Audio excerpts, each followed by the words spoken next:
반갑습니다 여러분. 저는 전 세계를 여행하면서 영주권 따는 법, 절세 이민, 창업 이민, 은퇴 이민, 해외 이주 생활의 장단점과 같은 전반적인 이민 컨텐츠를 만들고 있습니다. 저는 개인적으로 우리 구독자분들, 시청자분들이 평생 피땀 흘려 모은 재산을 잘 지키셨으면 좋겠고요. 창업을 꿈꾸시거나 이미 사업을 영위하고 계신 분들이 더 좋은 기회를 잡으셨으면 좋겠고, 평생 고생하셨는데 은퇴 생활만큼은 더 넉넉하고 즐겁게 하셨으면 좋겠고요. 우리 사랑하는 아이들이 미래 걱정 없이 더 많은 선택권을 가질 수 있었으면 좋겠습니다. 전반적으로 대한민국 모든 분들이 자신의 가족과 재산을 지키고 더 행복한 인생을 누리실 수 있도록 아주 작은 기여라도 하고 싶기 때문에 이민 관련 컨텐츠를 만들고 있습니다. 그런데 최근 영상들 보면 제가 너무 이민 생활의 장점만 이야기한 것 같더라고요. 아무래도 이민 가려는 국가들 대부분이 대한민국보다 열악한 환경을 가지고 있기 때문에 단점들도 주의 깊게 고려를 해야 되거든요. 감사하게도 구독자분들께서도 이민 생활 단점에 대한 궁금증들을 댓글로 많이 남겨주셨더라고요. 그래서 오늘은 이민 생활의 단점이 무엇이 있고 어떤 해결 방안이 있는지에 대해서 자세히 알아보도록 하겠습니다. 사실 중남미라고 해서 다 같은 국가들이라고 볼 수 없거든요. 국가들마다 경제, 정치, 문화적으로 큰 차이가 있습니다. 그래서 오늘 내용은 최대한 보편적인 기준으로 말씀드려 보겠습니다. 꼭 주의해야 되는 게 교통문화거든요. 여기 도로 마인드가 빠른 놈이 이긴다예요. 아주 살벌하죠? 중남미에서는 내가 보행자든 운전자든 무조건 차 조심해야 됩니다. 특히 볼리비아는 차들이 보행자들을 잘 양보해주지 않거든요. 길을 건너려는데 차가 멈춰주겠지 이러면 다칠 수 있습니다. 가끔 그런 생각도 들더라고. 브레이크 없어도 되지 않을까? 안 쓰는 걸 뭐하러 달아놓나? 그런 생각마저도 듭니다. 도로 신호만 있고 보행자 신호도 없죠. 법이 이상해서 그러냐? 그건 아닙니다. 법은 무조건 보행자 편이거든요. 횡단보도에서 사고가 나면 100% 운전자 과실이라고는 합니다. 그런데요, 법이 처벌을 못해요. CCTV 하나도 없죠. 보행자 신호도 없죠. 이런 차량들도 블랙박스 없습니다. 증거가 없기 때문에 처벌을 못합니다. 만약에 사고가 나서 경찰을 부르게 되면 증거가 없기 때문에 뇌물 많이 주는 쪽이 이긴다고 해요. 가벼운 사고가 나면요, 현지인들은 절대 경찰 안 부릅니다. 사진 찍고 연락처 교환하고 현금으로 합의 보는 경우가 대부분이라고 해요. 사고 현장에 경찰이 오면 더 복잡해지거든요. 파라과이 이민 간 친구가 겪은 실화인데요, 교통사고가 났는데 바로 옆에 경찰이 있었거든요.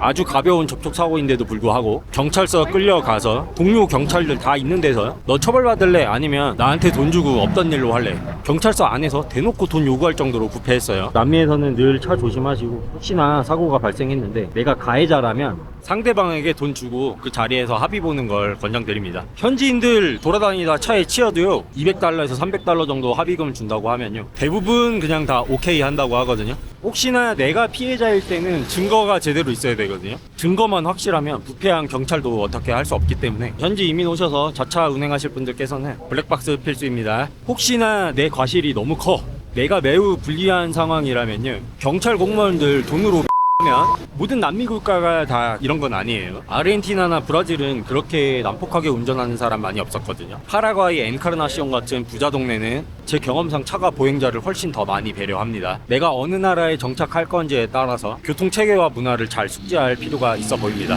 어디서든 늘 안전하게 천천히 다니시길 권장드립니다. 지난 시간에 왔었던 메르카도 산 안토니오 시장입니다. 여기를 왜 또 왔냐면 맛있는 게 많거든요. 사실 뭐 어느 나라 정착해서 살든 한식만 잘 챙겨 먹을 수 있으면 적응하는데 그렇게까지 어렵진 않거든요. 하필이면 영토 과세 제도가 있는 중남미 국가들은 한식 먹기가 쉽지 않습니다. 대처 방법이 아예 없는 건 아니거든요. 밥을 먹으면서 설명드리도록 하겠습니다. 배고파 죽겠다. 볼리비아는요, 내륙 국가입니다. 바다가 없어요. 한국인들이 좋아하는 해산물 먹기가 쉽지 않습니다. 볼리비아에서는요, 소고기, 스테이크 이런 게 고급 음식이 아니거든요. 생선이 가장 귀한 요리입니다. 그래서 몇 군데 없는 제대로 된 생선 요리 먹으러 왔습니다. 고객 엄청 하신다. Buenas tardes. ¿Dónde es Chile, Perú? Estos son de Argentina, sábado. Estos tacos son de Cochabamba. 꼬차밤바. 어우, 냄새 죽인다. Uno el Duran, por favor. 시끌시끌하다. 월드컵 하고 있고 음악도 틀어놨고 분위기가 좋죠? 생선을 시키면 하우스 와인 한 잔 주고요. 집에서 직접 담그신 거라고 하고, 밥 대신에 옥수수랑 이 고구마냐 감자냐. 방금 주문한 생선 한 마리가 7,500원 정도거든요. 볼리비아에서는 매우 비싼 음식입니다. 지난 영상들 보시면 음료, 샐러드, 에피타이저, 메인 디시, 디저트 이거 한 번에 다 주는 컴플레토가 3,000원에서 3,500원이었잖아요. 생선 한 마리가 코스 요리 2번 먹는 것보다 비쌉니다. 생선 사이즈가 두 뼘이 넘어가네. 볼리비아 분들은 손으로 음식 잘 안 먹거든요. 포크 나이프가 기본인데 생선을 먹을 때는 손으로 먹습니다. 평소에 먹기 힘든 음식이어서 그런가. 볼리비아에서 귀한 음식이기 때문에 보통 이런 거 먹을 때는요, 아침에 경건한 마음가짐으로 일찍 일어나서 명상 한 3분 정도 때리고 마음 정화하고 영적인 자세로 몸도 구석구석 깨끗하게 씻고 생선 원산지 방향으로, 아르헨티나가 어디냐? 이쪽인가? 여기다가 108배 때리고요. 아주 세상 숭고한 마음가짐으로 생선구이님, 이 멀고 누추한 내륙국가 최빈국 고산지대 산골짜기 시골 동네에 와주셔서 정말 감사합니다. 이렇게 감사 인사까지 마치고 나서야 비로소 생선을 맨손으로 뜯어먹을 자격이 생긴다고 하거든요. 기름이 줄줄 흐르냐? 뼈도 큼지막하죠? 고소해.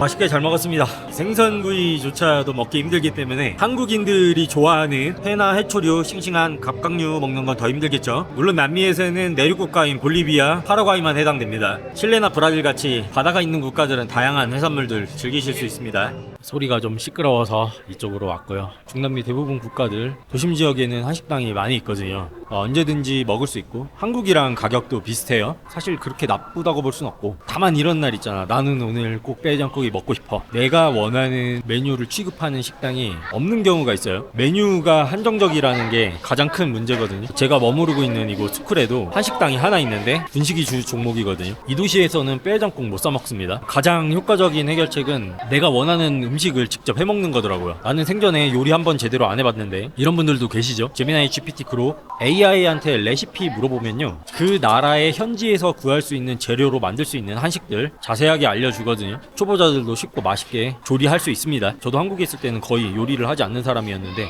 AI 도움을 받으면 그럴듯하게 결과물이 나오더라고요. 한국 조미료는 한인마트에 웬만하면 다 있고요. 싱싱한 재료들 손쉽게 아주 저렴한 가격에 구할 수 있습니다. 제가 주로 해먹는 한식 메뉴는 소고기 묵국, 제육볶음, 소갈비찜, 장조림, 라볶이, 해물파전, 찜닭, 카레라이스 보쌈, 잔치국수 정도가 있고, 현지 교민분들 같은 경우는 김장도 손쉽게 하시더라고요. 저는 2년 동안 배낭여행 하면서 한식이 먹고 싶어서 한국에 돌아가고 싶은 그런 순간들이 있었는데, 한식을 직접 해먹기 시작한 이후로는 한국에 돌아가고 싶다는 마음이 거의 사라졌거든요. 정리해보자면 내가 먹고 싶은 음식 직접 해 드시면서 현지 식당과 한식당 병행하시면 음식 때문에 적응이 어렵지는 않을 거라고 생각합니다. 치안 이야기 해보겠습니다. 중남미 여행하다 보면 이런 말 많이 듣거든요. 브라질은 극도로 위험해, 볼리비아 같은 최빈국은 범죄율이 높아, 파라과이는 비교적 안전해. 제 생각입니다만 이건 100% 틀린 말입니다. 치안은 국가 단위로 고려하시면 큰일 나요. 예를 들어 안전하다는 국가에 가서 방심하면요, 강도당할 수 있고, 위험하다는 국가에 가도 안전하고 살기 좋은 지역들이 있거든요. 치안이 좋냐 안 좋냐는 저만의 판단 기준이 있어요. 저는 어느 지역이든 호스텔에 도착하면 제일 먼저 밤길 위험한지 물어보거든요. 호텔은 내 손님이 절대로 사고 나면 안 되니까 밤에 외출을 해도 되는지, 안 되면 무엇 때문인지 자세히 설명을 해줍니다. 예를 들어 해가 지면 어느 골목이 위험하고,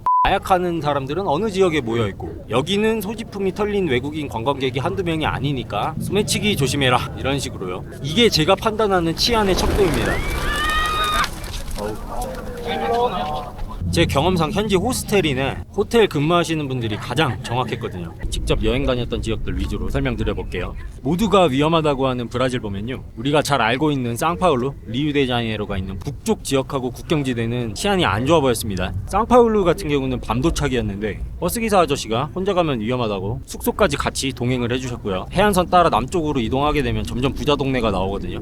남쪽 지역 2달 정도 체류했는데 매우 안전한 편이었습니다. 해지고 산책 다녀도 전혀 문제 없었고요. 남미에서 비교적 안전하다고 하는 파라과이도 지역에 따라 분위기 매우 다르고요. 남미 최빈국 볼리비아는 가난한 사람도 많고 코카인 생산 세계 3위, 마약 유통 허브이기도 하니까 모두가 위험하다고 하거든요. 제가 지금 체류 중인 볼리비아 수쿠레 같은 경우는 새벽에 돌아다녀도 아무 문제가 없습니다. 어느 지역 어느 도시에 정착하느냐에 따라 치안은 많이 다르기 때문에 이민 갈 지역을 고려하실 땐 여기저기 최대한 많은 도시들 경험해 보시길 추천드리겠습니다. 제 경험상 대체적으로 어느 국가든 간에 부자 동네는 치안이 좋은 편이었거든요. 부촌이라고 해서 극단적으로 부동산이 비싼 것도 아니기 때문에 한국인 정서에는 그 지역을 대표하는 부촌에 정착하는 게 정답이라고 생각합니다. 물론 저도 이제 막 남미 몇몇 국가들 돌기 시작했고 아직 경험하지 못한 것들이 많기 때문에 제 의견은 정답이 아니라는 점 말씀드립니다. 그냥 참고자료 정도로 방법으로 활용해 주시면 감사하겠습니다. 의료 서비스 얘기 안 할 수가 없죠. 저는 남미에서 병원 갈 일이 없었기 때문에 의료 시스템이 어느 정도 수준인지 알 방법이 없었거든요. 현지 교민분들, 이민자 친구, 감사하게도 유튜브 댓글을 통해서 알게 되었습니다. 결론은 단 하나예요. 중남미 의료 서비스가 최악의 수준이니 이민 절차 마무리하시면 반드시 건강보험을 재가입하셔야 됩니다.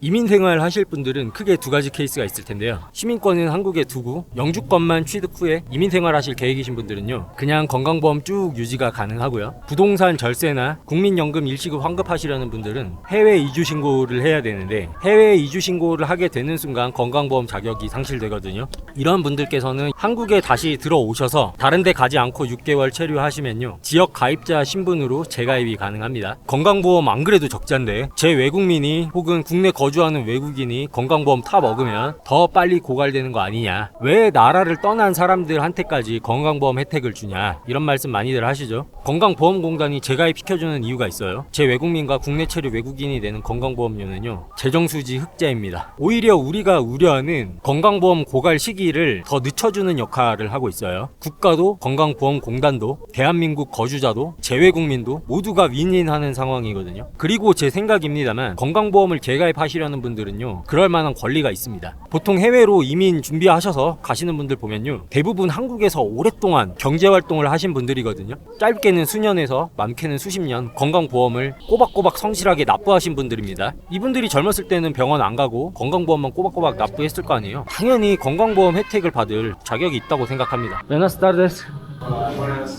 이민 올 때 제일 중요한 거 돈이죠. 꼭 짚고 넘어가야 될 주의사항이 있습니다. 제가 늘 금융거래는 영토 과세국가 계좌로 하라고 말씀드리잖아요. 유튜브나 X, 틱톡 같은 글로벌 SNS, 해외 주식 투자, 코인 투자, 외국계 기업 급여와 같이 국가의 영토 밖에서 발생한 수입은 전부 비과세이기 때문이에요. 전 세계에 훌륭한 영토 과세국가들이 많이 있는데 그 중에 볼리비아가 좀 문제가 있거든요. 나라에 달러가 없어요. 외환 보유고가 바닥이 났습니다. 당연히 지하경제 활성화되어 있고 은행 공식 환율과 암환율의 괴리가 40%나 되기 때문에 실질적으로 달러는 암시장에서만 구할 수 있는 상황이라고 보시면 되거든요. 근데 우리 이민 올 때 자산 다 뭘로 들고 와요? 달러로 들고 오죠. 볼리비아 은행에 달러를 입금하면요, 달러 그대로 다시 출금하기가 매우 어렵습니다. 은행에 달러 뽑으러 가면요, 달러 대신에 볼리비아노로 주거든요. 그걸 암환율로 계산해서 줘야지 내가 손해를 안 보는데 은행 공식 환율로 계산해서 돌려줍니다. 수수료 40% 낸다고 보시면 되거든요. 작년 말 볼리비아 정권이 왼쪽에서 오른쪽으로 바뀌었거든요.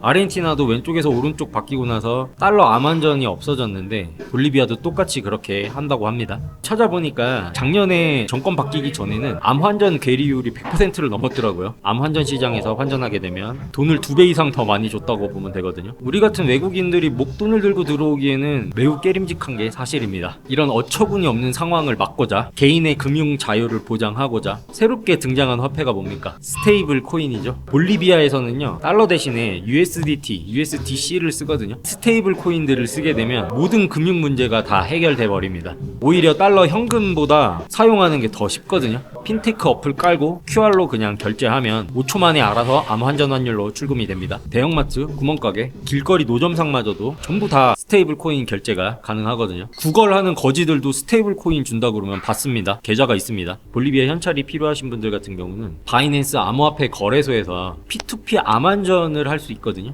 스테이블 코인을 암환전해서 현지 ATM에서 현찰을 뽑아서 쓸 수도 있습니다. 돈 쓰는 건 이렇게 해결 가능하지만 해외 금융 투자, S&P 500 같은 건 어떻게 하냐? 요건 두 가지 방법이 있는데요. 가장 현실적인 방법은 다른 제3국가에 신뢰할 수 있는 증권 계좌를 쓰는 겁니다. 파라과이처럼 헌법에 금융 비밀 보장이 명시되어 있거나 이미 수많은 이민자들이 사용 중이고 절세 목적으로 검증이 완료된 영토 과세 국가들이 있습니다. 중남미에서는 대표적으로 파나마, 우루과이, 파라과이가 있습니다. 제3의 영토 과세 국가 계좌가 없으신 분들 같은 경우는요, RWA 실물 자산 토큰이라고 하죠. 간단하게 설명드리면요, 주식을 코인의 형태로 바꾼 거거든요. 엔비디아 주식 하나를 엔비디아 코인 하나로 패깅시키는 겁니다. 엔비디아 코인을 사면 엔비디아 주식을 산 것과 동일한 효과를 누리는 거죠. 이러면 뭐가 달라지냐면요, 우리 원래 주식 사고 팔 때 원화 달러로 환전해서 달러로 사잖아요. 이 달러 대신에 스테이블 코인으로 살 수 있게 되는 겁니다. RWA 같은 경우는 현재 궤도로 막 올라오고 있는 상황이기 때문에 구매 접근성도 좀 떨어지고 개인 공부도 많이 필요하거든요. 올해 말이나 내년에 미국 코인 법안 클라리티 액트라고 하죠. 이게 통과되면 정식 궤도로 올라올 수 있거든요. 미국에서 정식 채택하게 되면 블랙락이나 뱅가드 같은 초대형 자산 운용사의 상품으로 등록이 될 거거든요. 개인적으로는 이때 투자하는 게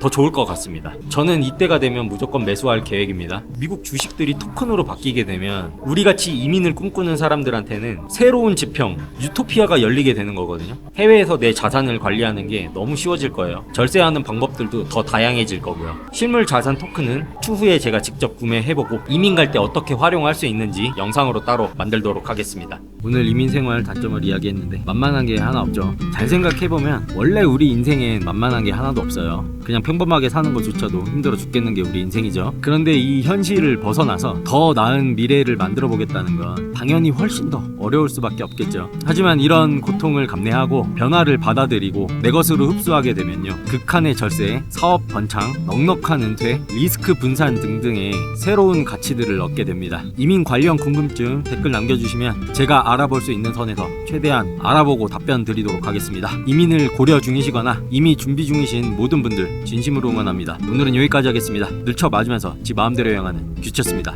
감사합니다.